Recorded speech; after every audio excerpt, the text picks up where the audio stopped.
Dispo bertemu dengan Hit. Ia memperkenalkan dirinya pada Hit. Dispo dengan percaya diri mengatakan pada Hit kalau ia mampu mengalahkan penghenti waktu milik Hit. Dispo pun mulai menyerang Hit. Benar saja, sebelum Hit dapat menggunakan time skipnya atau penghenti waktunya, Dispo beberapa kali berhasil mendaratkan pukulan yang telak pada Hit.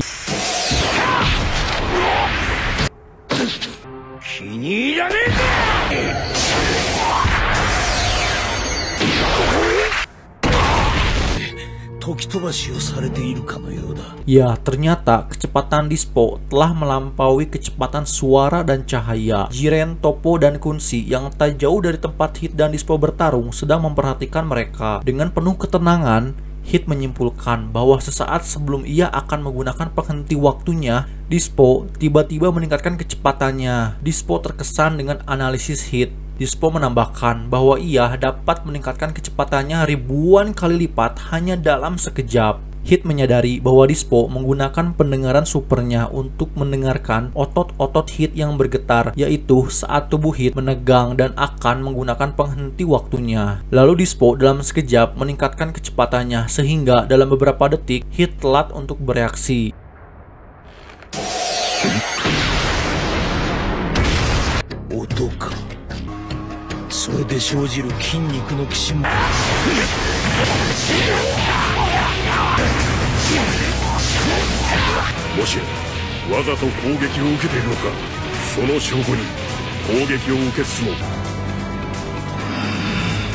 Toppo yang menyaksikan pertarungan keduanya berkomentar bahwa Hit perlahan-lahan mulai beradaptasi dengan kecepatan Dispo. Menyadari Hit merencanakan sesuatu, Toppo memerintahkan Kunsi untuk membantu Dispo. Hit memancing Dispo ke sudut arena ring. Hit berpura-pura seolah-olah sedang terpojok. Ketika Dispo mencoba menjatuhkan Hit, Hit menghindari serangannya dengan membuat tubuhnya berpindah ke dimensi lain, dan itu membuat serangan Dispo menembus tubuh dari Hit. Namun saat Dispo akan jatuh, Dispo diselamatkan oleh cambuk energi milik Kunsi. Tidak ingin Dispo dikalahkan, Kunsi bersiap membantunya melawan Hit. Kunsi mengikat Hit dengan energi talinya. Hit yang tak dapat bergerak pun dihajar Dispo terus-menerus. Caulifla yang tak jauh dari tempat tersebut berniat menyelamatkan Hit. Namun bukannya rekan atau petarung dari semesta 6 yang datang menyelamatkan Hit, Goku malah datang melesat membantu Hit dan ia menahan serangan dari Dispo dalam bentuk Super Saiyan God. Hit mengatakan jika dirinya tidak membutuhkan bantuan dari Goku, tapi Goku menjawab bahwa ia datang bukan untuk membantunya. Goku datang hanya ingin bertarung dengan semesta 11. Melihat Goku menggunakan Super Saiyan God, Whis berkomentar dengan menjelaskan bahwa Super Saiyan God memiliki kekuatan dan kecepatan yang lebih besar dari Super Saiyan biasa dan mengkonsumsi stamina lebih sedikit daripada Super Saiyan Blue. Melihat dua petarung andalan dari semesta 6 dan 7 bekerja sama, Kaio dari semesta ke-11 beranggapan jika Goku dan Hit dikalahkan, maka semangat petarung dari rekan-rekan mereka akan hancur. Dengan begitu, semesta 6 dan 7 akan lebih mudah disingkirkan. Goku dan Hit pun bertarung bersama-sama. Goku memuji kecepatan dari Dispo. Ketika Dispo akan menyerang, Goku berubah menjadi Super Saiyan Blue untuk bertahan dari serangan Dispo. Goku mengatakan bahwa meskipun Dispo sangat cepat, gerakannya terlalu monoton sehingga mudah untuk diprediksi. Kunsi menebarkan banyak sekali ranjau di sekitarnya dan itu membuat Hit tidak bisa mendekatinya. Namun dengan sebuah serangan jarak jauh yang sangat kuat, Kunsi dibuat tak berdaya oleh Hit. Goku dan Hit pun bertukar posisi. Hit membuat suara otot palsu dengan frekuensi suara yang mirip ketika Hit akan menggunakan penghenti waktunya. Dan itu membuat Dispo kebingungan kapan ia harus meningkatkan kecepatannya. Alhasil, karena keraguannya tersebut, Dispo harus menerima serangan demi serangan yang sangat menyakitkan dari Hit.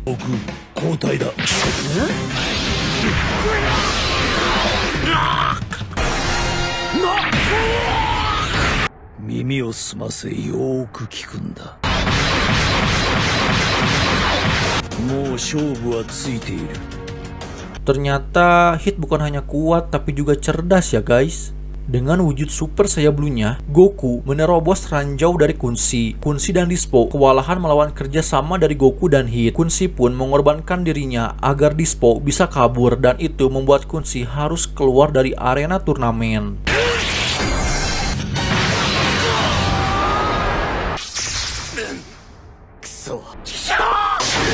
Dengan keluarnya Kunsi, alam semesta 11 yang disebut-sebut akan menjadi juara dari turnamen kekuatan hanya menyisakan 3 petarung mereka, diantaranya Jiren, Toppo, dan Dispo. Meskipun hanya menyisakan 3 petarung, Kaio semesta 11 dan Belmont sang dewa penghancur dari semesta 11 tidak khawatir akan hal tersebut. Bagi mereka, selama ada Jiren dan Toppo, semesta 11 akan baik-baik saja.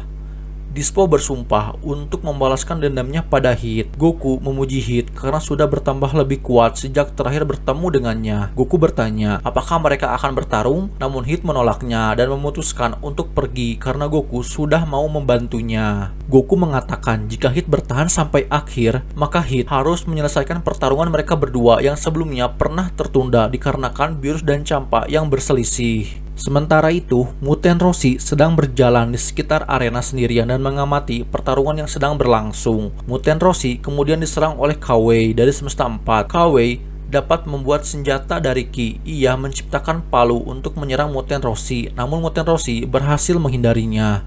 Muten Roshi menyatakan bahwa Kawei tidak dapat mengalahkannya. Muten Roshi kemudian mengungkapkan bahwa dia telah mengamati semua orang sejak turnamen dimulai. Kawei kemudian menggunakan teknik lain yang berupa rayuan. Karena tak dapat menahan rayuan dari Kawei, Muten Roshi tergoda dengan rayuan tersebut. Dengan penuh nafsu, Muten Roshi melompat ke arah Kawei. Kawei pun menciptakan tombak energi dan hampir mengenai Muten Roshi dengan tombaknya. Beruntung, Muten Roshi tersadar dari rayuan dan berhasil menghindari serangan tersebut. Muten Roshi kemudian menangkap tombak itu dengan jari lalu mematahkannya. Muten Roshi mengatakan bahwa ia selalu hidup dengan mengedepankan nafsunya dan nafsu itu telah ia segel sekarang. Muten Roshi kemudian membuat tubuhnya menjadi besar. Ia melangkah maju hendak menyentuh Kawei. Alhasil, Kawei yang ketakutan pun malah berlari keluar arena.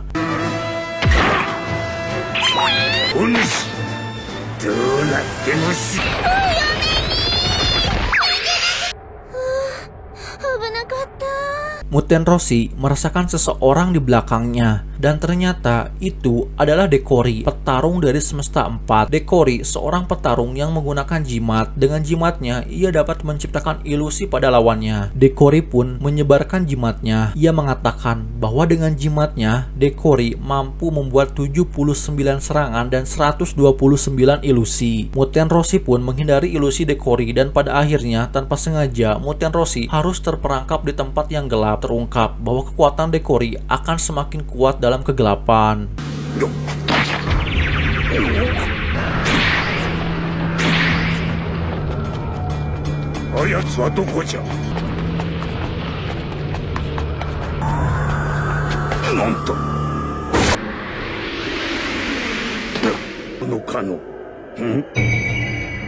Untuk mengalahkan Dekori, Muten Roshi pun mengeluarkan sebuah toples kecil yang mana ia berniat menggunakan teknik Mafuba. Dekori pun berhasil disegel ke dalam Mafuba yang kemudian Muten Roshi lemparkan keluar arena.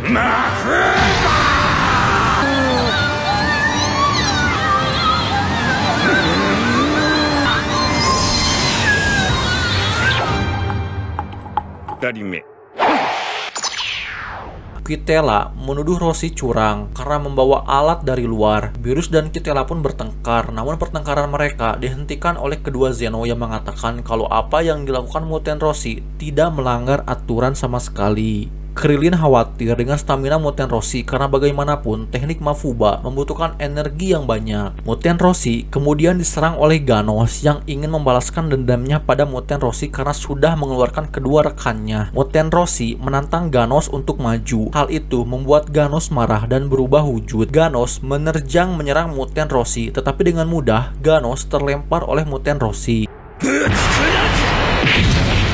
Muten Roshi kemudian menghindari semua serangan dari Ganos. Muten Roshi mengakui bahwa meskipun Ganos lebih kuat dan lebih cepat darinya, Muten Roshi memiliki lebih banyak pengalaman dan karena itu ia mampu mengalahkan Ganos. Ganos yang tak ingin kalah dari seorang kakek tua seperti Muten Roshi meningkatkan kekuatannya. Kali ini Ganos menghajar Muten Roshi tanpa ampun.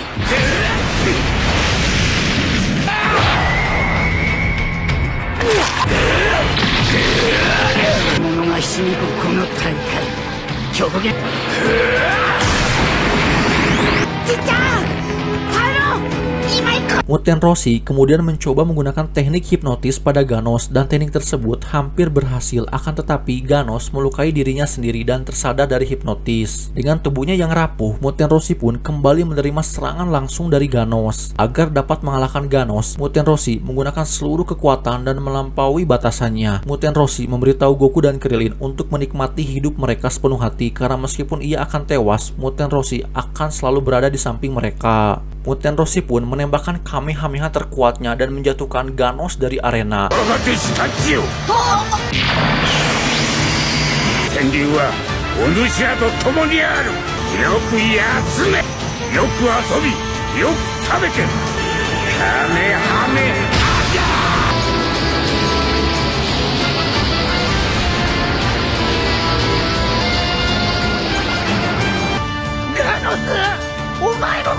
Dengan keluarnya Ganos membuat Muten Roshi berhasil mengeluarkan 3 petarung semesta 4 secara berturut-turut. Karena terlalu banyak mengeluarkan energinya, Muten Roshi pun pingsan. Goku kemudian mengubah dirinya menjadi Super Saiyan Blue dan membebaskan dirinya dari cengkraman Majikayo. Dengan teleportasi, Goku pergi untuk menghidupkan kembali Muten Roshi. Berkali-kali Goku mencoba menghidupkan kembali Muten Roshi, namun ia tetap gagal. Dalam keputusasaannya melihat gurunya akan tewas, tiba-tiba sebuah energi biru misterius dari Goku menghidupkan kembali Muten Roshi. Goku dan Krillin pun menangis bahagia karena ternyata guru mereka masih hidup. Gohan dan Piccolo bertemu dengan Dr. Rota, petarung dari semesta 6. Saat Dr. Rota ingin menunjukkan kemampuannya, tiba-tiba ia diserang oleh sebuah tembakan laser yang sangat kuat. Gohan dan Piccolo pun langsung bersembunyi. Piccolo melemparkan batu ke tempat terbuka, namun seketika kiblas yang sama menghancurkan batu tersebut. Piccolo mengatakan bahwa itu adalah serangan yang memfokuskan energi pada satu titik seperti makan Kosapo miliknya. Piccolo dan Gohan pun memutuskan untuk pergi ke tempat yang penuh dengan puing-puing agar dapat menghindari serangan laser tersebut. Namun saat Piccolo akan berpindah, ia harus tertembak di bagian tangan. Beruntung dengan kemampuan regenerasi yang ia miliki, Piccolo mampu kembali pulih. Ya, ternyata meski Gohan dan Piccolo sudah bersembunyi, si penembak jitu misterius tersebut menggunakan sebuah drone berupa bola yang melayang sehingga ia tetap mampu melihat pergerakan musuh-musuhnya. Si penembak jitu misterius tersebut pun akhirnya menunjukkan dirinya dan dia adalah Pram, seorang petarung dari semesta 2. Karena tidak dapat menemukan Gohan dan Piccolo, Pram menyebarkan banyak sekali bola-bola ke seluruh arena. Piccolo memancing Pram dengan meletakkan tangannya di tempat terbuka. Alhasil saat Pram menembakkan lasernya, Gohan berhasil melihat tembakan tersebut berasal. Gohan melemparkan batu yang diledakkan Piccolo dengan kiblasnya lalu menciptakan debu dan mereka gunakan sebagai kamuflase agar dapat mudah mendekati Pram. Di dalam debu, Piccolo menemukan salah satu bola milik Pram. Meski telah bersembunyi di dalam debu, lagi-lagi Piccolo harus menerima serangan dari Pram saat akan melindungi Gohan. Namun berkat regenerasinya, Piccolo kembali pulih. Piccolo yang memang mempunyai battle IQ yang cukup tinggi langsung memahami bila si penembak tersebut menggunakan bola-bola yang melayang untuk melihat segala situasi di arena pertempuran. Lantas saat Piccolo menghancurkan salah satu bola milik Pram, ia merasakan panas yang timbul pada bola tersebut. Piccolo pun menyadari bila bola drone milik Pram dapat melacak suhu tubuh pada lawan. Piccolo dan Gohan pun kemudian memanaskan seluruh area di sekitar mereka dengan panas untuk mengelabui Pram.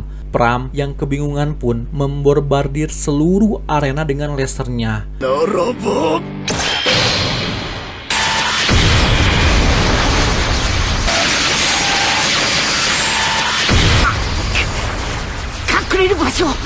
Goku, Vegeta, dan Tien yang melihat Pram dari jauh langsung bergegas menghampiri Pram, sedangkan Tien akan pergi membantu Gohan dan Piccolo. Goku dan Vegeta melancarkan Kamehameha dan Gallico bersamaan. Serangan dari Pram pun terhenti.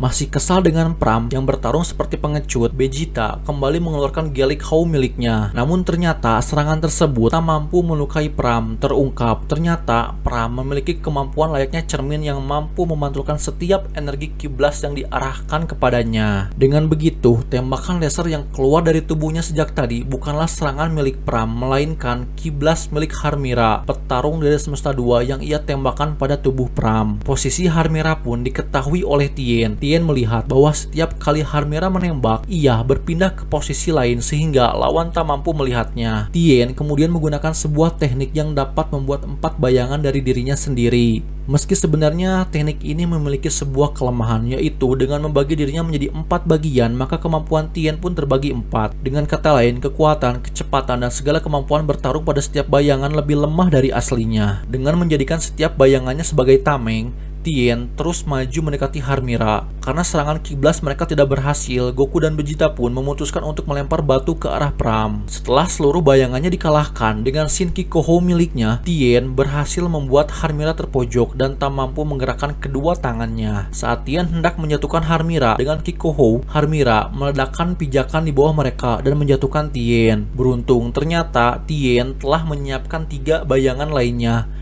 Dan ketiga bayangan itu pun menangkap Harmira. Bersama-sama, mereka berdua pun keluar dari arena.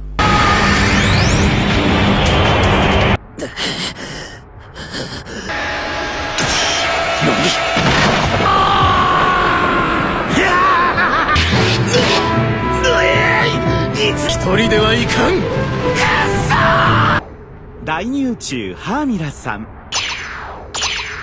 Dainanauchu Tenshinhan-san.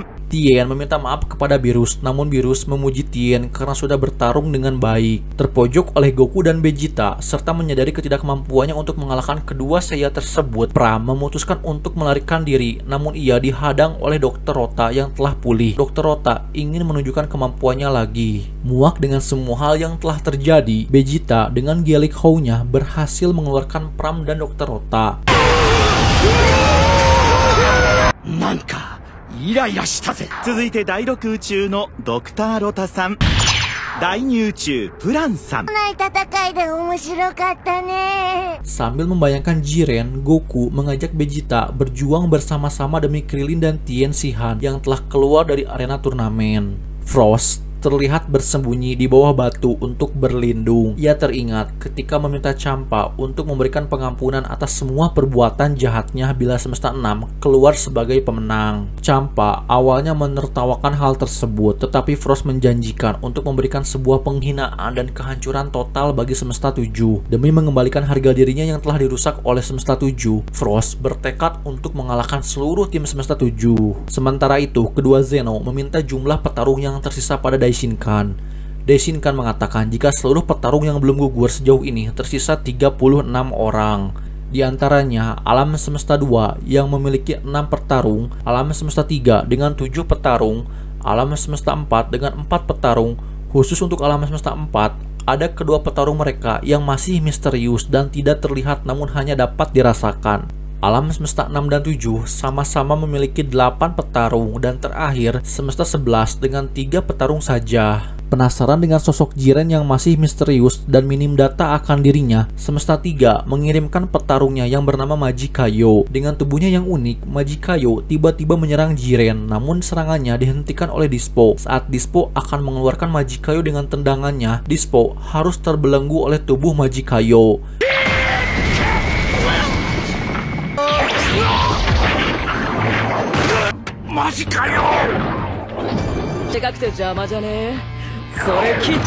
Beruntung, Dispo berhasil terlepas dari genggaman Majikayo. Toppo berniat melawan Majikayo, tapi Jiren menghentikan Toppo dan melangkah maju. Hanya dengan sekali tinju, Majikayo berhasil dikeluarkan dari arena.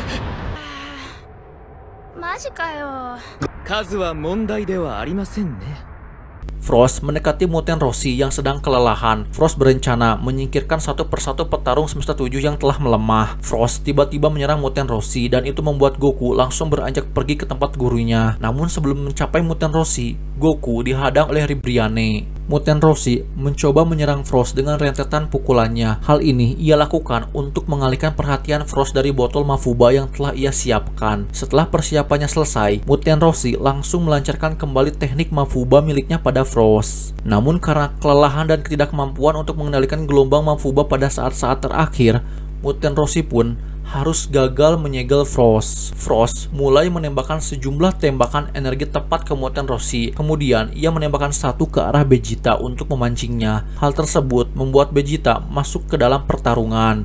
Vegeta yang kesal pun meninju keras wajah Frost. Frost kemudian berpura-pura menjadi lemah dan mengulur waktu bagi Magetta untuk menerobos dinding batu dan menyerang Vegeta. Magetta diperlihatkan memiliki batu cair yang dimasukkan ke telinganya dan itu membuatnya kebal terhadap hinaan. Melihat Vegeta kewalahan oleh serangan gabungan Frost dan Magetta, membuat Master Roshi mencoba kembali menggunakan teknik Mafuba. Dengan sigap, Frost mengalihkan Mafuba dan menyegel Vegeta ke dalam wadah.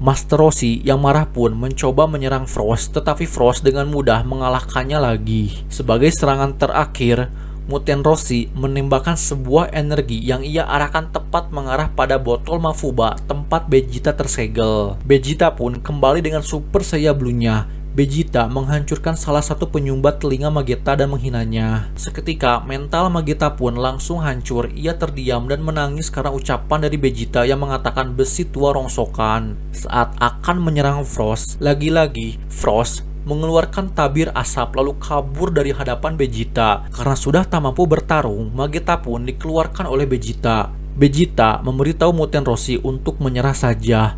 Sadar bila tubuhnya sudah melampaui batas, dengan sukarela Muten Rossi pun menjatuhkan diri dari arena turnamen. Muten Rossi kemudian diberi kacang senju oleh Krillin. Beerus menunjukkan rasa hormatnya pada Muten Rossi karena sudah bertarung dengan sangat baik di usianya yang sudah tidak muda.